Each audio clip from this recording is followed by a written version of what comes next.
आप देख रहे हैं एवन मुशायरा मीडिया पर। ना तो खार वाले हैं ना बबूल वाले हैं, ना बबूल वाले हैं। हमको फख्र है इस पर, हमको फख्र है इस पर, हम रसूल वाले। अब घर आने के बाद बांट दीजिए बंटवारा। गए पंचों के पास, खुशी हो गई, मोछ पे ताव दाढ़ी पे हाथ के माशाअल्लाह हमारी कोशिश सफल है, विफल नहीं है। अब पंच बैठ गए किसके यहाँ? भाई ऊधो माधो के पैगाम की तश तश बम होने को बंद करने के लिए बैठ गए। सारी चीजें बढ़ गई, जमीन बढ़ गई, दौलत बढ़ गई, जो जो चीज बटने के लायक थी मकान बट गया। दो चीज ऐसी कि न बढ़ सकी। 12 पाथा दूध देने वाली एक भैंस, बेचने को दाम लेने को तैयार नहीं करता। भैंस हम ही रखेंगे, वो भाई कहता भैंस हम ही रखेंगे। और एक बड़ा सा एकदम इतना कि 10 आदमी उस कंबल में आराम कर ले। एक बड़ा सा कंबल, दोनों की जिद। पंचों ने तय कर लिया कि भाई देखो, दिन के उजाले में कंबल ये भाई रखेगा, रात को ये भाई रखेगा। क्या बेहतरीन फैसला है पंचों का। आज भी ऐसे पंचों की कमी नहीं है। दिन को सूरज उगने से लेकर सूरज डूबने तक ये रखेगा एक भाई, और सूरज डूबने के बाद सूरज उगने तक दूसरा भाई। काटी के बिल्कुल एक्सेप्ट। और भैंस के मामले में भी सूरज उगने से लेकर सूरज डूबने तक एक भाई रखेगा, भैंस की खातिर तवाज़ो सब करेगा। और दूसरा भाई सूरज डूबने से लेकर सूरज उगने तक। जब तक भैंस बच्चे वाली नहीं रही काम चलता गया, लेकिन जब बच्चा पैदा हुआ तब झगड़ा दूध का चला। गए उसी पंच के पास के सर, फैसला कर दीजिए। आपका फैसला नहीं। गोबर उसको भी मिलता था, गोबर हमको भी मिलता था, अब तो दूध का मसला है। मगरिब बाद जिसको देते हैं सूरज के बाद 10 पाथा दूध वो ले लेता है, अब फजर से पहले भी दूध वही ले लेता, हमको कुछ नहीं मिलता। पंचों ने क्या फैसला? देखो, एक मर्तबा फैसला करने जाते हम, दोबारा पंचायत में नहीं जाते। क्या करोगे?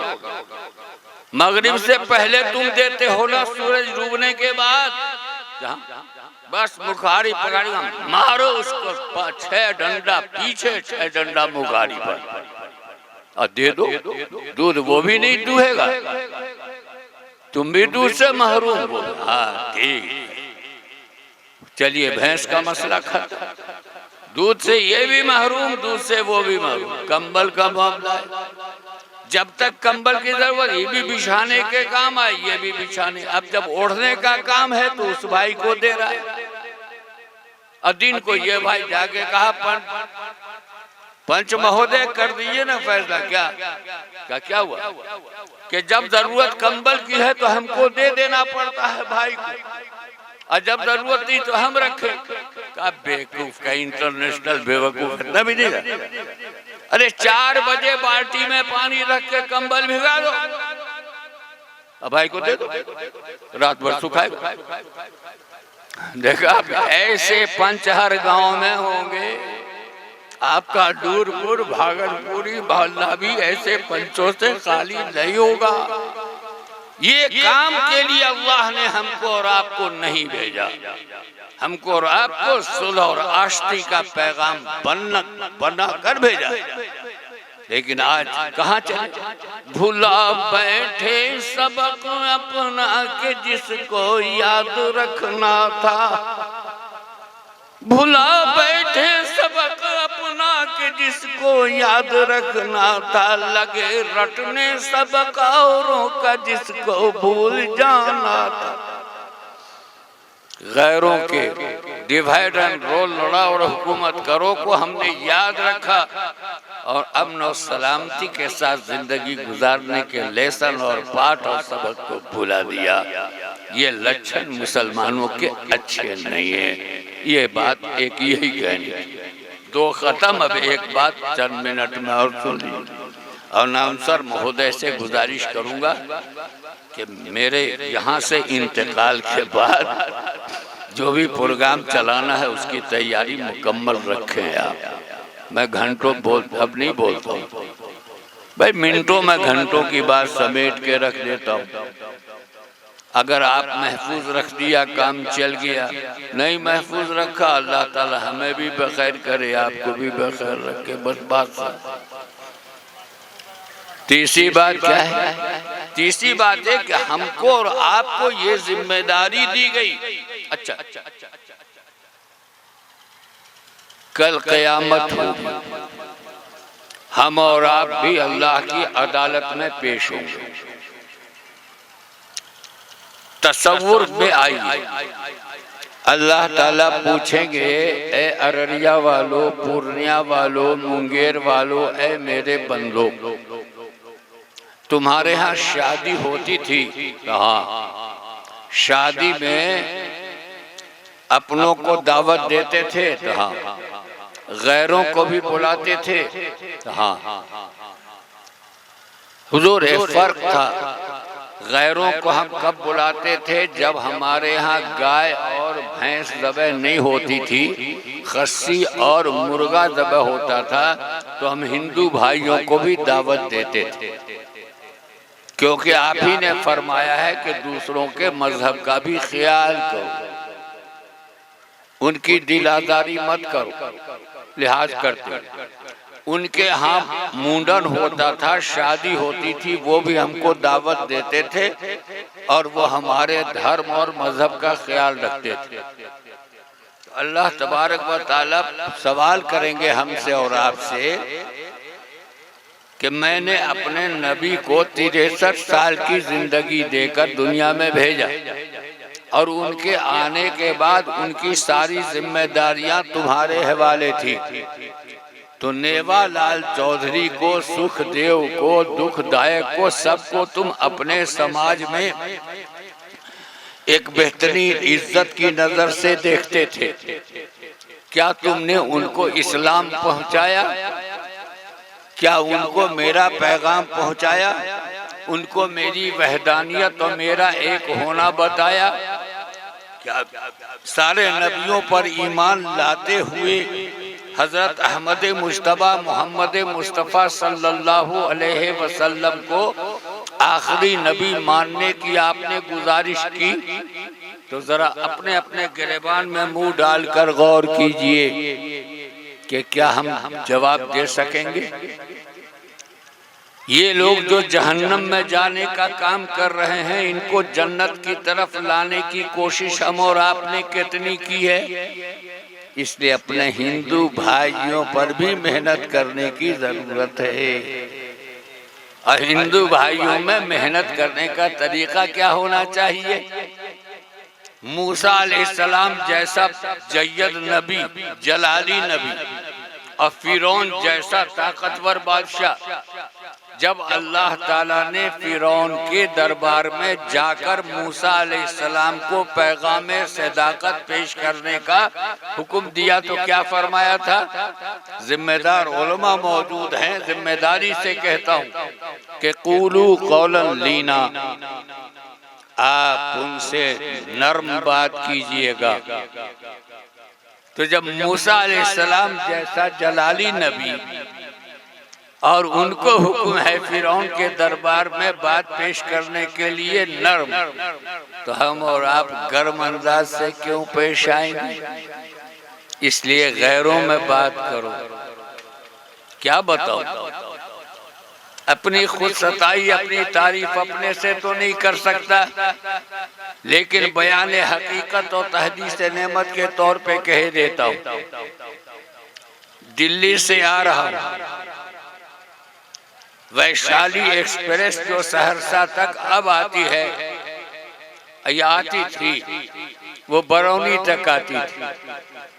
रिजर्वेशन है। कौन क्लास में? स्लीपर क्लास में, S4 में 33 नंबर। बूढ़े आदमी को नीचे का वर्ग। आज भी कोटा है। बैठे एक सज्जन सामने, माशाअल्लाह, उन्होंने क्या पूछा? मौलाना साहब एक बात पूछना चाहता हूँ। मौलाना क्यों कहा? आजकल तो मौलाना और हाफिज तो दरकिनार, मुसलमान से बात कर रहा हूँ कि हिंदू से यही पता नहीं चलता, क्योंकि मुसलमान की तहजीब कुछ और थी, हिंदू भाइयों की तहजीब कुछ और थी। हम दाढ़ी वाल कंपनी के मेंबर थे, दाढ़ी से मुसलमान समझे जाते थे। आज तो माशाअल्लाह दाढ़ी एक बला और बोझ समझा जा रहा है। मैं तफसील में नहीं जाता, इशारा कर रहा हूँ। दाढ़ी रखने का हुक्म अल्लाह रब्बुल इज्जत ने अपने महबूब आजम सल्लल्लाहु अलैहि वसल्लम के जरिए हमें और आपको दिया है। वाफुल लुहा वसु शवादी व खालिफुल मजूस वल मुशरिकीन, दाढ़ी बढ़ाओ और मूछें कतरवाओ। काफिरों, मजूसियों और मुशरिकों की मुखालफत करो। और हिंदू भाइयों के भी धार्मिक किताबों में दाढ़ी बढ़ाने और मूछ कतरवाने का हुक्म मौजूद है। हिंदू भाई तो यहाँ होंगे नहीं, अगर है भी तब भी सुन, नहीं है तब भी। लिंग छेदी सखाहीनम सरम सुधारी, सधु सिख उच्चलापी सर्व भिक्षी भविष्यति। ये पेशीन गोई है कि आखिर ज़मा पैगंबर जो आएगा वो कैसा होगा। लिंग छेदी, वो खतना किया हुआ होगा और करने का हुक्म देगा। सखाहीनम, चोटी और टीकी कटवाएगा। शर्म सुधारी, दाढ़ी बढ़ाएगा। साधु सिख, मोच कतरवाएगा। उच्चलापी, ऊंचे आवाज में खुदा के नाम को पुकारवाएगा, अजान। और सर्व भिक्षी भविष्यति, सब कुछ कार आमद चीजों के खाने की अनुमति देगा। और आज हमारा मुसलमान भाई खुद ही हमारा बड़ा नोचता है, जाते हैं साफ कराने के। बदतमीज।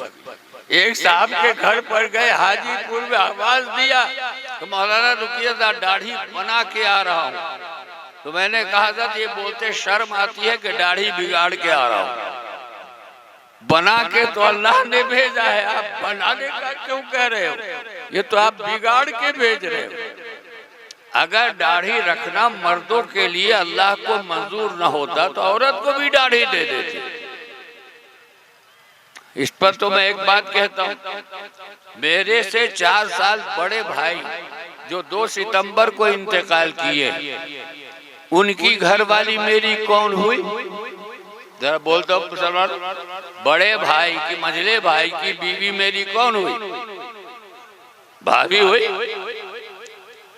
मैं हाजीपुर से चला, देखा कि पान कथ कसैली जर्दा है नहीं, तो मैं चला गया। मेरे घर जाइएगा ना, बेगूसराय से 14 किलोमीटर उत्तर पूरब, तो उत्तर बाजार नहीं, दक्षिण हमका चले कथ कसैली ले लेते हैं, गांव में कहाँ मिलेगा, तो हम चले गए।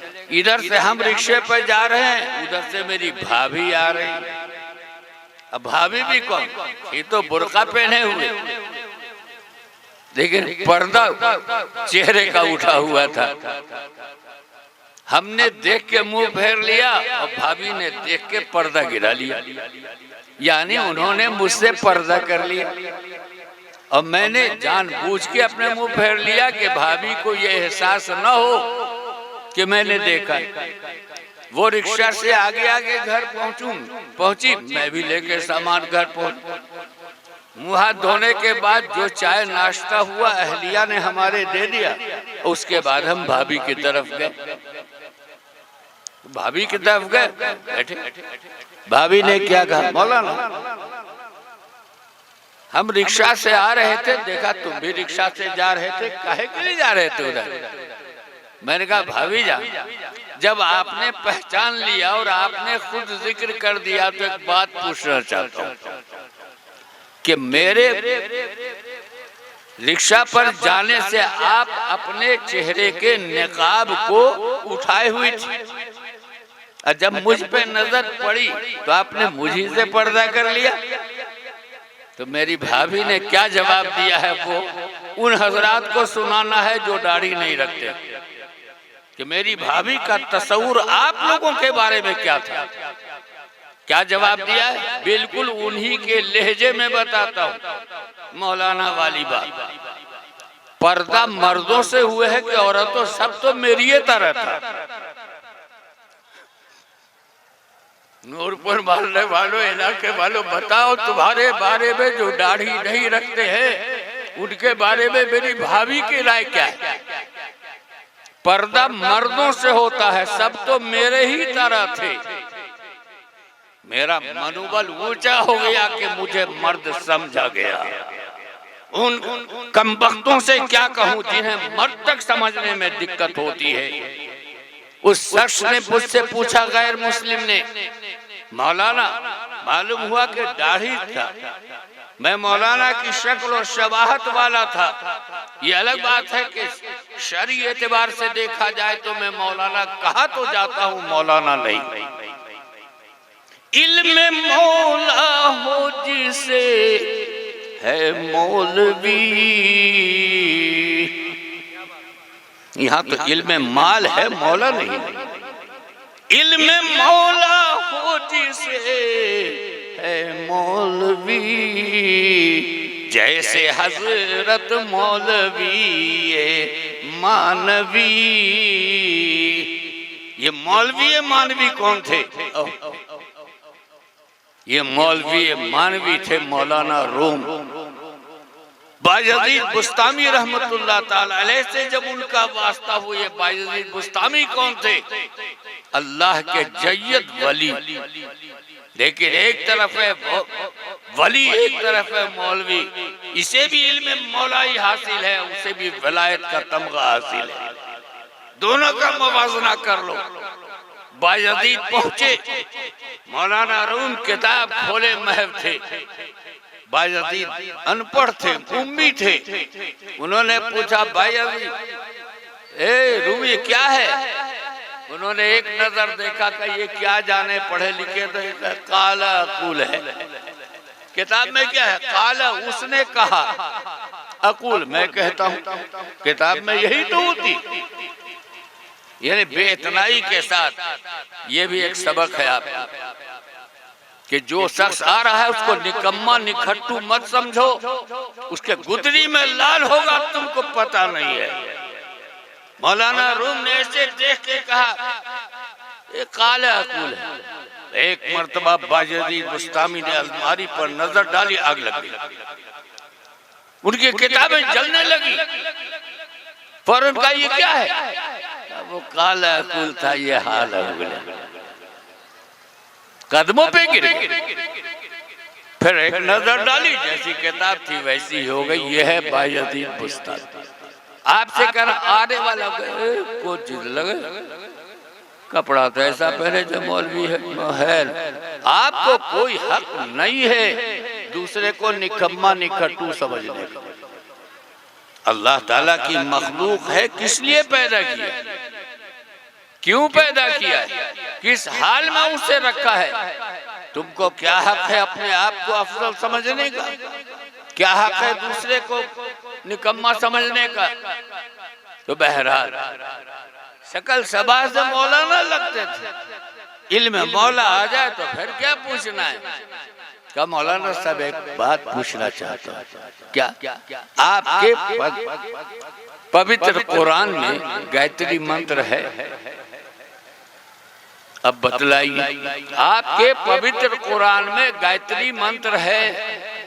अब मैं सोच में पड़ गया कि हिंदू भाई है, पूछने वाले पंडित जी हैं। अगर मैं कहता हूं कि है तो इनको समझाऊं कैसे?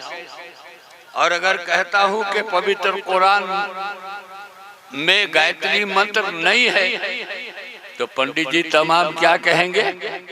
अरे मौलाना साहब से पूछा, ये 30 पारा पवित्र कुरान में गायत्री मंत्र नहीं है, मौलाना कहल के। मैंने कहा पंडित जी, अल्लाह ने दिल में बात डाल दी। मैंने कहा पंडित जी, आपको कैसे समझाऊं कि गायत्री मंत्र, पहले आप मुझसे गायत्री मंत्र सुन लीजिए ताकि आपको यकीन हो जाए कि मैंने जिस शख्स से पूछा है वो मेरे सवाल को मुकम्मल समझ गया है। ठीक, मैंने उनको गायत्री मंत्र सुना दिया। ओम भुवः भूर्भुवः स्वः तत्सवितुर्वरेण्यं भर्गो देवस्य धीमहि धियो यो नः प्रचोदयाति। हाँ, यही तो गायत्री मंत्र। हम आप सुनिए, मेरे पवित्र कुरान में जो गायत्री मंत्र है, उस गायत्री मंत्र को पढ़ने के लिए 2 वाक्य, 2 सेंटेंस, 2 जुमले पढ़ने जरूरी हैं, मगर वो गायत्री मंत्र नहीं। औज़ु बिल्लाहि मिनश शैतानिर रजीम, एक जुमला, बिस्मिल्लाहिर रहमानिर रहीम, ये पढ़ना जरूरी। और उसके बाद हमने कहा गायत्री मंत्र पवित्र कुरान का पढ़ देता हूँ और उसका अनुवाद हिंदी में कर देता हूँ ताकि आप ही कह दीजिए कि यही गायत्री मंत्र है। कहा कि बहुत बड़ी,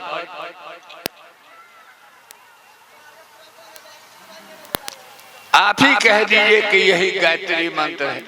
ठीक, बहुत बेहतर। और मैंने पढ़ दिया क्या? अल्हम्दुलिल्लाह से लेकर वलद्दालीन तक। अल्हम्दुलिल्लाह से वलद्दालीन तक तो आप जानते हैं। तर्जुमा क्या किया मैंने?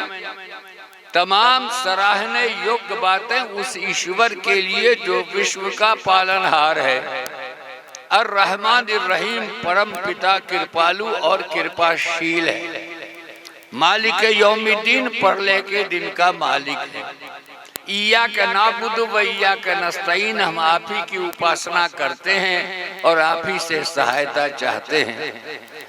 इहदिनस सिरातल मुस्तकीम, हमको उस रास्ते पर चलाइए जिसके पर चलने पर सीधा रास्ता हो, सीधे रास्ते पर चलाइए। सिरातल लज़ीना अनअमता अलैहिम, उस रास्ते पर चलाइए जिस पर चलने वाले आपकी ओर से पुरस्कारित किए गए, और गैरिल मग़ज़ूबि अलैहिम वलद्दालीन, उस रास्ते पर मत चलाइए जो आपके शराब उतरा या जो रूट विहीन हो गए। तो मेरे बुजुर्ग, इस तरह हिंदू भाइयों को भी आप